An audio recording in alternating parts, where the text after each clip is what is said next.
Hello guys, welcome back to V life YouTube channel. ಈ ಒಂದು ವಿಡಿಯೋದಲ್ಲಿ ಫಸ್ಟ್ ಇಯರ್ ಇಂಜಿನಿಯರಿಂಗ್ ಬಗ್ಗೆ ಡೀಟೇಲ್ ಆಗಿ ಎಕ್ಸ್ಪ್ಲೈನ್ ಮಾಡ್ತೀನಿ. ಯಾರೆಲ್ಲ KCET ಮುಖಾಂತರ ಹಾಗೂ ಮ್ಯಾನೇಜ್ಮೆಂಟ್ ಮುಖಾಂತರ ಬಂದಿರ್ತೀರಾ, VTU ಅಫಿಲಿಯೇಟೆಡ್ ಕಾಲೇಜಸ್ಗೆ ಅಡ್ಮಿಷನ್ ಆಗಿದ್ದೀರಾ, ನಿಮಗೆಲ್ಲ VTU syllabus, exams and rules and regulation ಬಗ್ಗೆ ತಿಳಿಸ್ಕೊಡ್ತೀನಿ ಈ ಒಂದು ವಿಡಿಯೋದಲ್ಲಿ. ಇದೇ ಥರ ಮಾಹಿತಿಗಳಿಗಾಗಿ ನಮ್ಮ ಚಾನಲನ್ನು ಸಬ್ಸ್ಕ್ರೈಬ್ ಮಾಡ್ಕೊಳ್ಳಿ ಗಾಯ್ಸ್. VTUದವರು ಟೆಂಟೇಟಿವ್ ಅಕಾಡೆಮಿಕ್ ಕ್ಯಾಲೆಂಡರನ್ನು ಬಿಟ್ಟಿದ್ದಾರೆ ಫಸ್ಟ್ ಸೆಮಿಸ್ಟರ್ಗೆ. ಮೊದಲನೇದಾಗಿ ಇದ್ರ ಬಗ್ಗೆ ಫುಲ್ಲು ಹೇಳ್ತೀನಿ, ಆಮೇಲೆ ಸಿಲೆಬಸ್, ಎಕ್ಸಾಮ್ಸ್ ಅದ್ರ ಬಗ್ಗೆ ತಿಳಿಸ್ಕೊಡ್ತೀನಿ. ಸ್ಟೂಡೆಂಟ್ ಇಂಡಕ್ಷನ್ ಪ್ರೋಗ್ರಾಮ್ 8/9/2025ರಿಂದ 13/9/2025 ಇದರಲ್ಲಿ ನಡೆಯುತ್ತೆ. ಈ ಇಂಡಕ್ಷನ್ ಪ್ರೋಗ್ರಾಮಲ್ಲಿ ನಿಮ್ಮನ್ನ ವೆಲ್ಕಮ್ ಮಾಡಿಕೊಂಡು ನಿಮಗೆ rules and regulations, syllabus, exams ಇದ್ರ ಬಗ್ಗೆ ಎಲ್ಲ ತಿಳಿಸ್ಕೊಡ್ತಾರೆ. ಆ್ಯಂಡ್ ಕಾಲೇಜಸ್ ಬಗ್ಗೆ, ಅದರ ರೂಲ್ಸ್ ಆ್ಯಂಡ್ ರೆಗ್ಯುಲೇಷನ್ಸ್ ಬಗ್ಗೆ ತಿಳಿಸ್ಕೊಡ್ತಾರೆ. ನಂತರ commencement of summer semester classes ಅಂದರೆ ಥಿಯರಿ ಕ್ಲಾಸಸ್ ಸ್ಟಾರ್ಟ್ ಆಗೋದು ಯಾವಾಗ ಅಂದರೆ ಸೆಪ್ಟೆಂಬರ್ 15 ಸ್ಟಾರ್ಟ್ ಆಗುತ್ತೆ. ಅಂದರೆ ಥಿಯರಿ ಕ್ಲಾಸಸ್ ಸಬ್ಜೆಕ್ಟ್ಸ್ ಎಲ್ಲ ಸ್ಟಾರ್ಟ್ ಆಗೋದು September 15 and last working day ಬಂದು 13 ಜನವರಿ 2026. ಈ ಒಂದು 3.5 ಮಂತ್ಸ್ ಒಳಗಡೆ ಇಂಟರ್ನಲ್ಸ್ ನಡೆಯುತ್ತೆ. ಫಸ್ಟ್ ಇಂಟರ್ನಲ್ಸ್ ಹಾಗೂ ಸೆಕೆಂಡ್ ಇಂಟರ್ನಲ್ಸ್ ಹಾಗೂ ಲ್ಯಾಬ್ ಇಂಟರ್ನಲ್ಸ್ ಕೂಡ ನಡೆಯುತ್ತೆ. ಆ್ಯಂಡ್ ಅಸೈನ್ಮೆಂಟ್, ಪ್ರಾಜೆಕ್ಟ್ಸ್ ಅಂತ ಈ ಥರ ಎಷ್ಟೊಂದು ಇರ್ತವೆ. Next, practical and viva for the students registered in semester examination. Practical examination ಯಾರಿಗಿರುತ್ತೆ ಅಂದರೆ, ಈಗ ಕೆಲವೊಂದು ಮ್ಯಾಥ್ಸಿಗೆ ಲ್ಯಾಬ್ ಇರುತ್ತೆ, ಫಿಸಿಕ್ಸ್ ಲ್ಯಾಬ್ ಇರುತ್ತೆ, ಕೆಮಿಸ್ಟ್ರಿ ಲ್ಯಾಬ್ ಇರುತ್ತೆ. ಇವೆಲ್ಲ ಅಂದರೆ ಕಾಲೇಜಲ್ಲೇ ನಡೆಸೋವಂಥದ್ದು. ಪ್ರಾಕ್ಟಿಕಲ್ ಎಕ್ಸಾಮಿನೇಷನ್ ಅಂದರೆ ಇದು VTUನವರೇ ಮಾಡುವಂಥ ಕ್ವಶನ್ ಪೇಪರ್. ಆ್ಯಂಡ್ ಇನ್ವಿಜಿಲೇಟರ್ ಕೂಡ ಬೇರೆ ಕಾಲೇಜಸ್ಸಿಂದ ಬರ್ತಾರೆ. ಸೊ ಇದು 100 ಮಾರ್ಕ್ಸಿಗೆ ಕೊಡುವಂಥ ಸಬ್ಜೆಕ್ಟ್ಸು ಪ್ರಾಕ್ಟಿಕಲ್. ಎಕ್ಸಾಂಪಲ್, CAD ಅನ್ನೋ ಒಂದು ಸಬ್ಜೆಕ್ಟ್ ಇದೆ, ಕಂಪ್ಯೂಟರ್ ಏಡೆಡ್ ಇಂಜಿನಿಯರಿಂಗ್ ಡ್ರಾಯಿಂಗ್ ಅಂತ. ಇದು VTUಯಿಂದ ಬರೋವಂಥ ಕ್ವಶನ್ ಪೇಪರು. ಇದೇನಾದರೂ ನಿಮಗೆ ಈ ಸಬ್ಜೆಕ್ಟು ಫಸ್ಟ್ ಸೆಮಿಸ್ಟರಲ್ಲೇ ಇದ್ದರೆ ನಿಮಗೂ ಆ ಟೈಮಿಂಗ್ಸ್ ಒಳಗಡೆ ಅಂದರೆ 14/1/2026ರಿಂದ 24/1/2026 ಒಳಗಡೆ ನಡೆಯುತ್ತೆ. ಇನ್ ಕೇಸ್ ಇಲ್ಲ ಅಂದರೆ ಹಾಲಿಡೇಸ್ ಇರುತ್ತೆ ನಿಮಗೆ. ಅಂದರೆ ಈ CAD ಅನ್ನೋ ಸಬ್ಜೆಕ್ಟ್ ಇಲ್ಲ ಅಂದರೆ ಹಾಲಿಡೇಸ್ ಇರುತ್ತೆ. ಹಾಲಿಡೇಸು ಒಂದೊಂದು ಕಾಲೇಜಲ್ಲಿ ಕೊಡ್ತಾರೆ, ಒಂದೊಂದು ಕಾಲೇಜಲ್ಲಿ ರಿವಿಷನ್ ಟೈಪ್ ಮಾಡ್ತಾರೆ. ನೆಕ್ಸ್ಟ್, ಸೆಮ್ ಎಕ್ಸಾಮ್ ಬಗ್ಗೆ ತಿಳಿಸಿದ್ದಾರೆ. Theory examination for the students registered in semester 27 January 2026 to 12 February 2026ವರೆಗೂ ನಡೆಯುತ್ತೆ. ಕೆಲವೊಂದು ಸಲ ಟೈಮ್ ಟೇಬಲ್ ಚೇಂಜ್ ಕೂಡ ಆಗ್ಬೋದು.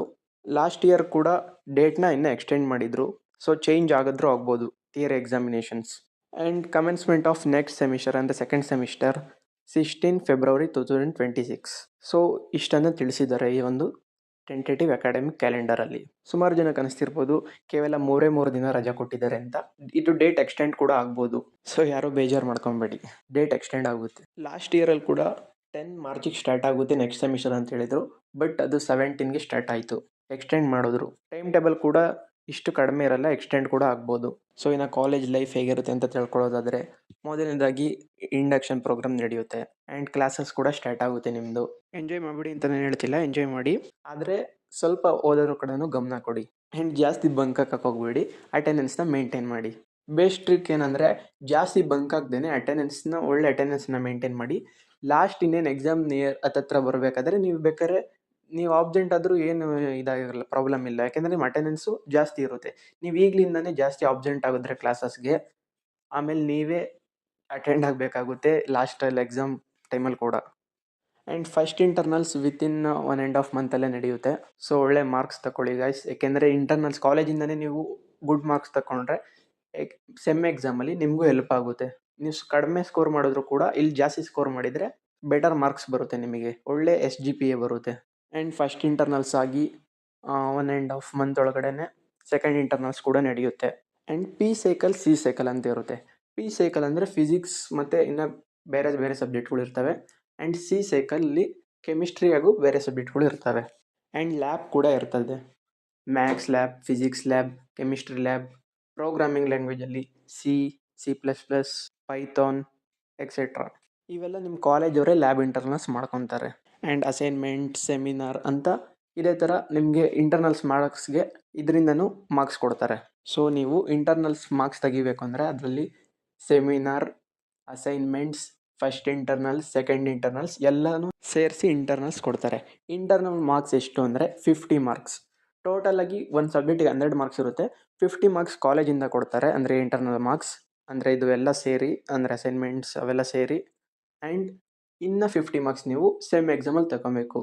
ಸೆಮ್ ಎಕ್ಸಾಮ್ 100 ಮಾರ್ಕ್ಸ್ ಇರುತ್ತೆ, ಅದನ್ನು 50ಗೆ ಕನ್ವರ್ಟ್ ಮಾಡ್ತಾರೆ. ಒಂದು ಸಬ್ಜೆಕ್ಟಿಗೆ 100 ಮಾರ್ಕ್ಸಲ್ಲಿ ಪಾಸಿಂಗ್ ಮಾರ್ಕ್ಸ್ ಎಷ್ಟು ಅಂತ ತಿಳ್ಕೊಳೋದಾದರೆ 40. PUC 10ಥಲ್ಲೆಲ್ಲ 35 ತಗೊಂಡ್ರು ಪಾಸಿಂಗ್ ಮಾರ್ಕ್ಸೇ. ಆದರೆ ಇಲ್ಲಿ ಇಂಟರ್ನಲ್ಸ್ ಹಾಗೂ ಎಕ್ಸ್ಟರ್ನಲ್ಸ್ ಅಂದರೆ ಸೆಮ್ ಎಕ್ಸಾಮ್ಸ್ ಎರಡು ಸೇರಿ 40 ಮಾರ್ಕ್ಸ್ ಇದ್ದರೆ ಮಾತ್ರ ಪಾಸ್ ಅಂತ ಹೇಳಲಾಗುತ್ತೆ. ಸೊ ನೀವು ಇಂಟರ್ನಲ್ಸಲ್ಲಿ 20, ಎಕ್ಸ್ಟರ್ನಲ್ಸಲ್ಲಿ 20 ತಗೊಂಡು 40 ಆದರೂ ಮಾಡ್ಕೊಂಡು ನೀವು ಪಾಸ್ ಆಗ್ಬೋದು. ಆದಷ್ಟು 22 ಮಾರ್ಕ್ಸ್ ತೆಗಿಯೋಕ್ಕೆ 22+ ಮಾರ್ಕ್ಸ್ ತೆಗಿಯೋಕ್ಕೆ ಟ್ರೈ ಮಾಡಿ. ಯಾಕಂದರೆ ಇನ್ ಕೇಸ್ ಪೇಪರ್ ಟಫ್ ಇತ್ತು ಅಂದಾಗ ನಿಮಗೆ ಜಸ್ಟ್ ಪಾಸ್ ಆದರೆ ಅಂದರೆ 18 ಬಂದರೆ ಆಗ 38 ಆಗುತ್ತೆ. ಸೊ ನೀವು ಫೇಲ್ ಅಂತ ಕನ್ಸಿಡರ್ ಮಾಡ್ತಾರೆ. ಸೊ ಇಂಟರ್ನಲ್ಸಲ್ಲಿ ನೀವು ಚೆನ್ನಾಗಿ ಸ್ಕೋರ್ ಮಾಡಿದ್ರೆ ನಿಮಗೇನೆ ಗುಡ್ ಸ್ಕೋರ್ ಮಾಡೋಕ್ಕೆ ಹೆಲ್ಪ್ ಆಗುತ್ತೆ. ಸೊ ಎಲ್ಲರೂ 25+ ಮಾರ್ಕ್ಸ್ ತೆಗಿಯೋಕ್ಕೆ ಟ್ರೈ ಮಾಡಿ ಇಂಟರ್ನಲ್ಸಲ್ಲಿ, with combine of all assignment, first internals and second internals and final ಮಾರ್ಕ್ಸ್ನ ನಿಮ್ಮ ಕಾಲೇಜವರು ಅಪ್ಲೋಡ್ ಮಾಡ್ತಾರೆ ವೀಡಿಯೋದಾಗಿ. ಅದಕ್ಕೂ ಮುಂಚೆ ನಿಮಗೆ ತಿಳಿಸ್ತಾರೆ ಎಷ್ಟು ಮಾರ್ಕ್ಸ್ ಬಂದಿರುತ್ತೆ, ಫೈನಲೈಸ್ ಮಾರ್ಕ್ಸ್ ಇಂಟರ್ನಲ್ಸ್ದು ಅಂತ. ನೆಕ್ಸ್ಟ್ ಸೆಮ್ ಎಕ್ಸಾಮ್ ಸ್ಟಾರ್ಟ್ ಆಗುತ್ತೆ. 100 ಮಾರ್ಕ್ಸು ಸೆಮ್ ಎಕ್ಸಾಮ್ ನಡೆಯುತ್ತೆ. 100 ಮಾರ್ಕ್ಸಲ್ಲಿ 35 is the passing marks.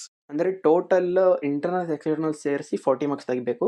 But ಈ ಸೆಮ್ ಎಕ್ಸಾಮಲ್ಲಿ ನೀವು 100 ಮಾರ್ಕ್ಸಿಗೆ ಬರೀತೀರಲ್ಲ, so 35 is the passing marks. ಇನ್ನು ಸಿಲಬಸ್ ಕೆಲವೊಂದು ಸಬ್ಜೆಕ್ಟ್ ನಿಮಗೆ ಕಷ್ಟ ಅನಿಸ್ಬೋದು, ಕೆಲವೊಂದು ಈಸಿ ಅನಿಸ್ಬೋದು. ಅದು ನಿಮ್ಮ ಮೈಂಡ್ ಸೆಟ್ ಮೇಲೆ ಡಿಪೆಂಡ್. ಆ್ಯಂಡ್ ಇನ್ನೊಂದು ವಿಷಯ, ತುಂಬ ಜನ ಜಾಸ್ತಿ ಫೇಲ್ ಆಗುವಂಥ ಸಬ್ಜೆಕ್ಟ್ ಯಾವುದಂದರೆ ಮ್ಯಾಥ್ಸ್. ಅದರಲ್ಲೂ M1 ಹಾಗೂ M2. ಅಂದರೆ M1 ಅಂದರೆ ಮ್ಯಾಥ್ಸ್ ಈ ಫಸ್ಟ್ ಸೆಮಿಸ್ಟರಲ್ಲಿ ಇರುತ್ತೆ, ಆ್ಯಂಡ್ M2 ಅಂದರೆ ಅದು ಸೆಕೆಂಡ್ ಸೆಮ್ಮಲ್ಲಿ ಇರುವಂಥ ಮ್ಯಾಥ್ಸ್. ಪ್ರತಿಯೊಂದು ಸಬ್ಜೆಕ್ಟಲ್ಲೂ 5 ಮಾಡ್ಯೂಲ್ ಇರುತ್ತೆ. ಸೊ ನಿಮಗೆ ಎಂಜಾಯ್ ಮಾಡಿ ಅಂತ ಹೇಳಲ್ಲ, ಮಾಡಿ. ಹಾಗೆಯೇ ಈ 5 ಮಾಡ್ಯೂಲ್ ನಿಮ್ಮ ಕಾಲೇಜಲ್ಲಿ ಟೀಚ್ ಮಾಡಿದಾಗ ಅಟ್ಲೀಸ್ಟ್ 2 ಆದರೂ ಪ್ರಾಕ್ಟೀಸ್ ಮಾಡಿರಿ. ಯಾಕೆಂದರೆ ನಿಮಗೆ ಹೆಲ್ಪ್ ಆಗುತ್ತೆ ಎಕ್ಸಾಮಲ್ಲಿ. ಇಲ್ಲ ಅಂದರೆ ನಿಮಗೇ ಕಷ್ಟ. ಲಾಸ್ಟ್ ದಿನದಲ್ಲಿ ಓದ್ಬಿಟ್ಟು ಬರಿತೀನಿ ಅನ್ಕೊಬೋದು, ಬಟ್ ಮ್ಯಾಥ್ಸ್ ಅಂತ ಸಬ್ಜೆಕ್ಟ್ಗಳಲ್ಲಿ, ಪ್ರೋಗ್ರಾಮಿಂಗ್ ಸಬ್ಜೆಕ್ಟ್, ಮ್ಯಾಥ್ಸ್ ಈ ಥರ ಸಬ್ಜೆಕ್ಟ್ಗಳಲ್ಲಿ ಕಷ್ಟ ಇರುತ್ತೆ. And last year PYQs important question help ಆಗುತ್ತೆ ನಿಮಗೆ ಸ್ಕೋರ್ ಮಾಡೋದಕ್ಕೆ. ಈ ಒಂದು ಚಾನಲಲ್ಲೇ ಇಂಪಾರ್ಟೆಂಟ್ ಕ್ವಶನ್ ಕೂಡ ಇವೆ, ನೀವು ಬೇಕಾದ್ರೆ ನೋಡ್ಬೋದು. ಆ್ಯಂಡ್ ಎಕ್ಸಾಮ್ ಎಲ್ಲ ಮುಗಿದ್ಮೇಲೆ ಹಾಲಿಡೇಸ್ ಇರುತ್ತೆ. ನೆಕ್ಸ್ಟು ಸೆಕೆಂಡ್ ಸೆಮಿಸ್ಟರ್ ಸ್ಟಾರ್ಟ್ ಆಗುತ್ತೆ. ಅದ್ರದ್ದು ಕೂಡ ಕ್ಯಾಲೆಂಡರ್ ಬಿಡ್ತಾರೆ, ಅಕಾಡೆಮಿಕ್ ಕ್ಯಾಲೆಂಡರ್ನ. ಕ್ಲಾಸ್ ಕೇಳೋದ್ರ ಜೊತೆಗೆ ಎಂಜಾಯ್ ಕೂಡ ಮಾಡಿ. ಶಾರ್ಟೇಜ್ ಆಫ್ ಅಟೆಂಡೆನ್ಸ್ ಮಾಡ್ಕೊಬೇಡಿ ಅಷ್ಟೇ, ಮೇಂಟೈನ್ ಮಾಡಿ ಗುಡ್ ಅಟೆಂಡೆನ್ಸ್ನ. ಕೆಲವೊಬ್ರಿಗೆ ಡೌಟ್ ಇರ್ಬೋದು, ಅಂದರೆ ನಾನೇನಾದರೂ ಫೇಲ್ ಆದರೆ ಏನು ಮಾಡಬೇಕು ಮುಂದೆ ಅಂತ. ಇನ್ ಕೇಸ್ ನೀವೇನಾದರೂ ಫೇಲ್ ಆದರೆ ಅಂದರೆ ಬ್ಯಾಕ್ಲಾಗ್ ಇಟ್ಕೊಂಡ್ರೆ ನೀವು ಸೆಕೆಂಡ್ ಸೆಮಿಸ್ಟರಲ್ಲಿ ಕೂಡ ಎಕ್ಸಾಮ್ಸು ಬರ್ತವೆ. ಅಂದರೆ ಈಗ ಯಾವ ನೀವು ಫೇಲ್ ಆಗಿದ್ದೀರೋ ಆ ಸಬ್ಜೆಕ್ಟ್ದು ಎಕ್ಸಾಮ್ ಇರ್ತವೆ. ಆ ದಿನ ಹೋಗ್ಬಿಟ್ಟು ನೀವು ಕ್ಲಿಯರ್ ಮಾಡ್ಕೊಬೋದು ಬ್ಯಾಕ್ಲಾಗ್ಸ್ನ. ಈ ಒಂದು ಫಸ್ಟ್ ಸೆಮಿಸ್ಟರ್ಗೆ ಇಷ್ಟು ವಿಷಯಗಳು ಸಾಕು ಅಂತ ಅನ್ಕೊತೀನಿ. ನಿಮ್ಗೆ ಎಕ್ಸಾಮ್ ಟೈಮಲ್ಲಿ ಇಂಪಾರ್ಟೆಂಟ್ ಕ್ವಶನ್ಸ್ PYQs ಬೇಕು ಅಂದರೆ ನಮ್ಮ ಚಾನಲಲ್ಲೇ ಇರುತ್ತೆ, ನೀವು ಬೇಕಾದರೆ ಯೂಸ್ ಮಾಡ್ಕೊಬೋದು. All the best guys, enjoy your college life. ಈ ಒಂದು ವಿಡಿಯೋನ ನಿಮ್ಮ ಫ್ರೆಂಡ್ಸ್ಗೂ ಕೂಡ ಶೇರ್ ಮಾಡಿ ಗೈಸ್. ಇನ್ನೂ ಹೆಚ್ಚಿನ ಮಾಹಿತಿಗೆ ನಮ್ಮ ಚಾನಲನ್ನು ಸಬ್ಸ್ಕ್ರೈಬ್ ಮಾಡ್ಕೊಳ್ಳಿ ಗೈಸ್. Thank you.